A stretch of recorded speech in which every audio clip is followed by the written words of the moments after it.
आज का हमारा टॉपिक है प्राचीन भारतीय इतिहास के स्रोत के रूप में लौकिक साहित्य।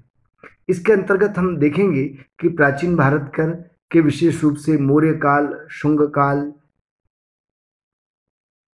गुप्त काल, गुप्तोत्तर काल, हर्षवर्धन के काल के समय भारत की राजनीतिक, सामाजिक, धार्मिक, आर्थिक स्थिति कैसी थी। मौर्यकालीन सामाजिक, राजनीतिक, आर्थिक, धार्मिक स्थिति के बारे में जानकारी का प्रमुख स्रोत कौटिल्य का अर्थशास्त्र है।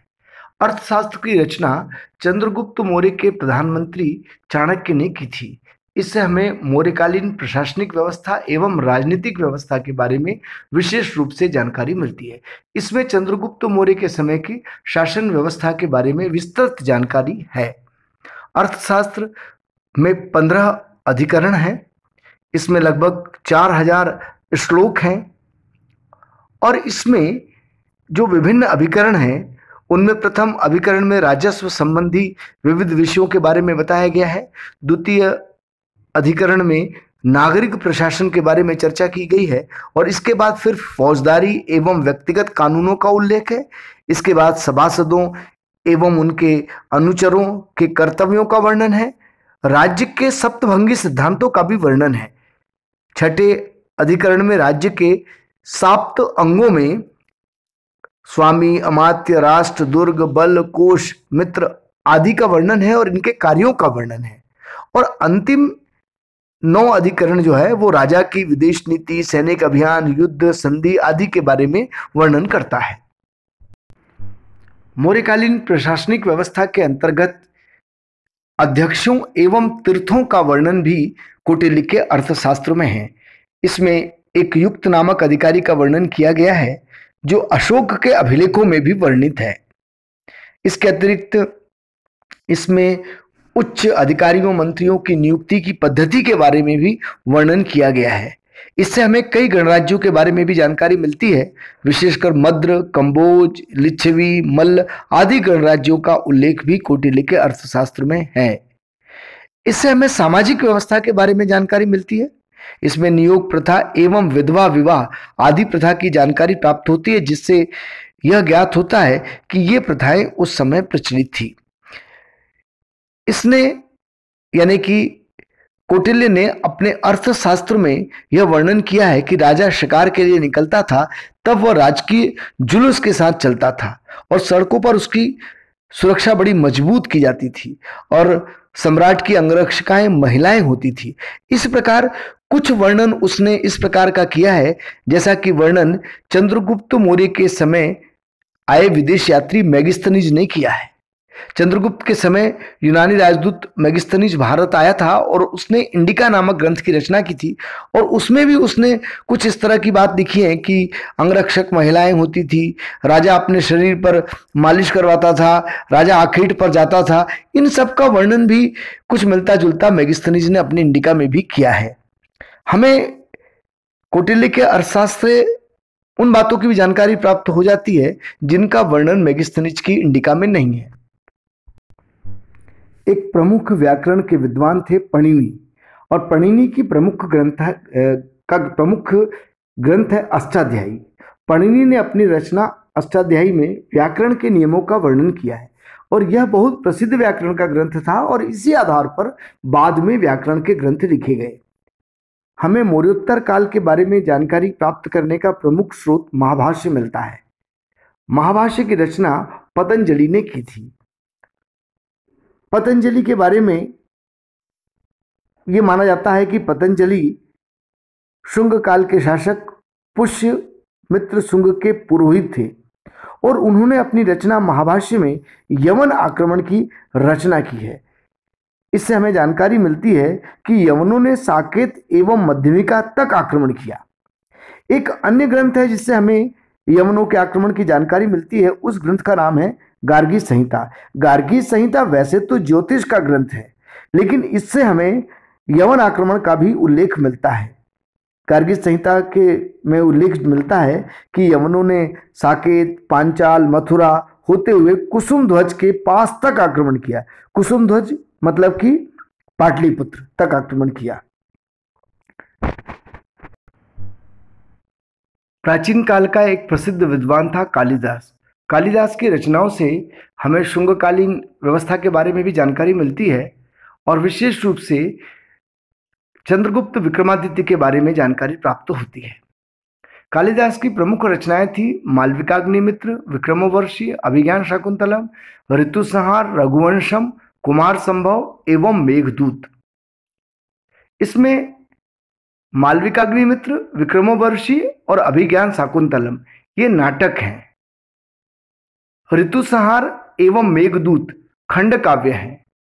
रघुवंश एवं कुमार संभव महाकाव्य है। कालिदास ने अपनी रचना मालविकाग्निमित्र में शुंग वंश के बारे में वर्णन किया है। शुंग वंश के राजा अग्निमित्र के बारे में वर्णन किया है। मालविकाग्निमित्र में अग्निमित्र एवं मालविका की प्रेम कथा के बारे में वर्णन है। विक्रमोर्वशीय नामक रचना में कालिदास ने उर्वशी और पूर्वा की प्रणय कथा का वर्णन किया है। अभिज्ञान शाकुंतलम कालिदास की कालजयी रचना है। यह बहुत प्रसिद्ध रचना है।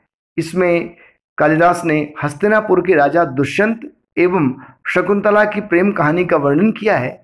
इसमें राजा दुष्यंत एवं शकुंतला के प्रणय, वियोग एवं पुनर्मिलन की बड़ी मार्मिक स्थिति का वर्णन किया है। ऋतुसंहार में ऋतुओं का वर्णन है। मेघदूत में विरह की बातें हैं। विरही पक्षी एवं उसकी प्रियतमा का वर्णन किया गया है। रघुवंश नामक महाकाव्य में राम के पूर्वजों का वर्णन है और कुमार संभव नामक महाकाव्य में कार्तिकेय के जन्म की कथा है। इसमें प्रकृति का चित्रण भी मिलता है। हर्षकालीन सामाजिक, राजनीतिक, धार्मिक और आर्थिक स्थिति के बारे में जानकारी का प्रमुख स्रोत है बाणभट्ट की रचनाएं। बाणभट्ट हर्ष नाम के शासक का दरबारी कवि था और उसकी दो प्रमुख रचनाएं हैं हर्षचरित्र एवं कादंबरी। हर्षचरित्र नामक ग्रंथ गद्य काव्य है। इसमें बाणभट्ट ने कन्नौज के शासकों का वर्णन किया है। इसमें मोखरी और वर्धन वंश के राजाओं का वर्णन है।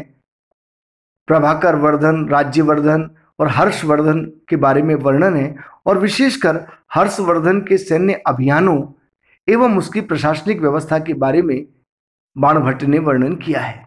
हर्षचरित्र में एक महत्वपूर्ण बात यह है कि इससे हमें हूणों के आक्रमण की जानकारी मिलती है। बाणभट्ट की अन्य रचना कादंबरी से हमें हर्षकाल की सामाजिक, धार्मिक, आर्थिक स्थिति के बारे में भी जानकारी प्राप्त होती है। प्राचीन भारत के अन्य साहित्यिक ग्रंथ भी हैं जिससे हमें उस समय की सामाजिक, राजनीतिक, धार्मिक, आर्थिक स्थिति के बारे में जानकारी प्राप्त होती है। इसमें एक ग्रंथ है बुद्ध चरित नामक ग्रंथ जो अश्वघोष ने लिखा। इससे हमें कुषाण वंश की जानकारी प्राप्त होती है। अश्वघोष नामक विद्वान कुषाण शासक कनिष्क के दरबार का एक उच्च कोटि का विद्वान था और अश्वघोष ने बुद्धचरित्र, सुंदरानंद एवं शारिपुत्र प्रकरण नामक ग्रंथ की रचना की। बुद्धचरित्र एवं सुंदरानंद ये महाकाव्य है और शारिपुत्र प्रकरण एक नाटक है। अश्वघोष ने बुद्धचरित्र में गौतम बुद्ध के जीवन का वर्णन किया है, जबकि सुंदरानंद में बुद्ध के सुतेले भाई सुंदरनंद के संन्यास ग्रहण की कहानी का वर्णन किया है। शारिपुत्र प्रकरण नामक ग्रंथ में बुद्ध के शिष्य शारिपुत्र के बौद्ध धर्म में दीक्षित होने के बड़े नाटकीय ढंग का वर्णन किया गया है। हमें कुषाण वंश के शासक कनिष्क के बारे में एक अन्य प्रमुख ग्रंथ से भी जानकारी मिलती है। उस ग्रंथ का रचनाकार था नागार्जुन। नागार्जुन एक प्रसिद्ध विद्वान था जो माध्यमिक दर्शन का विद्वान था और कनिष्क की राजसभा में रहता था। नागार्जुन ने प्रज्ञा पारमिता सूत्र नामक ग्रंथ की रचना की। प्रज्ञा पारमिता सूत्र शून्यवाद या सापेक्षवाद का प्रतिपादन करने वाला ग्रंथ है। कनिष्क के दरबार के अन्य विद्वानों में वसुमित्र नामक एक विद्वान था। वसुमित्र ने कनिष्क के समय हुई चौथी बौद्ध संगति की अध्यक्षता की थी और त्रिपिटकों का भाष्य तैयार करने में मुख्य योगदान दिया था। वसुमित्र ने विभाष शास्त्र की रचना की थी। ऐसा माना जाता है कि कनिष्क के दरबार में एक आयुर्वेद का प्रमुख विद्वान चरक निवास करता था। चरक कनिष्क का राजवेद्य था और उसने चरक संहिता नाम की ग्रंथ की रचना की। प्राचीन भारत के अन्य ग्रंथों में एक प्रमुख ग्रंथ है राजतरंगिणी। इसकी रचना कश्मीर के कवि कल्हड़ ने की और राजतरंगिणी में कश्मीर का इतिहास दिया गया है। विद्वानों का मानना है कि यह प्राचीन भारत की पहली पूर्ण रूप से आधुनिक इतिहास की रचना मानी जा सकती है। इसके अलावा प्राचीन भारत की अन्य रचनाओं से हमें विभिन्न शासकों के बारे में जानकारी प्राप्त होती है। जैसे गोड़वहु नाम की रचना वाकपति ने की, विक्रमांक देव चरित्र नाम की ग्रंथ की रचना विल्हण ने विक्रमांक देव सृष्टि के समय की थी। नव शशांक चरित्र पद्मगुप्त ने लिखा, रामचरित्र संध्याकर नंदी ने लिखा, कुमारपाल चरित्र हेमचंद्र ने लिखा। कुमारपाल चरित्र से गुजरात के बारे में भी हमको जानकारी प्राप्त होती है। एक प्रमुख ग्रंथ है पृथ्वीराज विजय, जो संस्कृत में जयानक ने लिखा था। जयानक पृथ्वीराज तृतीय या पृथ्वीराज चौहान का दरबारी लेखक था और उसने इस अपनी रचना में पृथ्वीराज विजय की उपलब्धियों का वर्णन किया है। कुछ अन्य ग्रंथ भी हैं जिनसे हमें प्राचीन काल के विभिन्न समय की जानकारी प्राप्त होती है। जैसे प्रबंध कोश है, उसका लेखक राजकोष था। एक देवी चंद्रगुप्तम नाटक है जो विशाख दत्त ने लिखा, इससे हमें गुप्त काल के बारे में जानकारी मिलती है। इसके अलावा गुप्त काल के बारे में जानकारी के बहुत से स्रोत हैं। जैसे एक रचना है मच्छकटिकम, इसमें इसकी रचना शूद्रक ने की। एक कामसूत्र नामक रचना है, इसकी रचना वात्सायन ने की। पंचतंत्र नामक प्रसिद्ध ग्रंथ की रचना विष्णु शर्मा ने गुप्त काल में की थी। पंचतंत्र से हमें नैतिक बातों के बारे में जानकारी मिलती है और इन ग्रंथों से विशेष रूप से गुप्तकालीन व्यवस्था के बारे में, समाज के बारे में, आर्थिक व्यवस्था के बारे में जानकारी प्राप्त होती है। इन रचनाओं से जिन शासकों की जानकारी मिलती है उनके बारे में अगर हम बात करें तो विक्रमांक देव चरित्र नामक ग्रंथ में चालुक्य वंश के शासक विक्रमादित्य षष्ठ का वर्णन है, जो कि कल्याणी के चालुक्य वंश का शासक था। और विल्हण ने विक्रमांक देव चरित्र में इसी कल्याणी के चालुक्य वंशी शासक विक्रमादित्य षष्ठ के जीवन का वर्णन किया है। पद्मगुप्त ने अपनी रचना नव सहसांक चरित्र में धारा नगरी या मालवा के धार के शासक मुंज एवं उसके भाई सिंधुराज के बारे में वर्णन किया है। रामचरित्र नामक पुस्तक जो संध्याकर नंदी ने लिखी, इसमें बंगाल के पाल वंश के शासकों का वर्णन है और उस समय के धर्म और समाज का भी वर्णन है। इसी प्रकार हमें आनंद भट्ट के एक ग्रंथ वल्लाल चरित्र से सेन वंश के इतिहास के बारे में जानकारी मिलती है। कुमारपाल चरित्र से चालुक्य शासक जयसिंह सिद्धराज एवं कुमारपाल के जीवन के बारे में जानकारी प्राप्त होती है। प्रबंध कोश, काव्य मीमांसा और बाल रामायण से हमें राजपूत कालीन समय की जानकारी प्राप्त होती है। दक्षिण भारत के भी कुछ ग्रंथ हैं जिनसे हमें दक्षिण भारत की तत्कालिक स्थिति के बारे में जानकारी मिलती है। इनमें तमिल ग्रंथ प्रमुख हैं। तमिल ग्रंथों में को संगम साहित्य के नाम से जाना गया है। इनमें नंदी वक्कलम्मकम, कलिंगतुपर्णु और चोल चरित्र नामक ग्रंथ प्रमुख हैं। इससे हमें चोल वंश के इतिहास, उनके राजाओं के बारे में, उनकी संस्कृति के बारे में जानकारी प्राप्त होती है। कलिंगतुपर्णी एक प्रमुख रचना है जिसमें चोल सम्राट कुलोत्तुंग प्रथम की कलिंग विजय का वर्णन है। तमिल के अतिरिक्त कुछ कन्नड़ भाषा में भी साहित्य की रचना हुई थी। एक खास बात यह कि महाकवि पंप दक्षिण भारत का एक प्रमुख कवि था और महाकवि पंप ने विक्रमार्जुन विजय नाम के ग्रंथ की रचना की और उसने रणकृत नामक एक ग्रंथ की भी रचना की। इसमें गदा युद्ध का वर्णन मिलता है।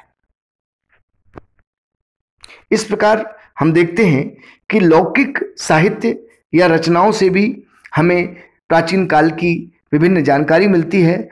विभिन्न वंश के शासकों ने विभिन्न विद्वानों को संरक्षण दिया और उन विद्वानों ने उन शासकों के पूर्व के और उनके समय की राजनीतिक सामाजिक घटनाओं की जानकारी हमें प्रदान की है।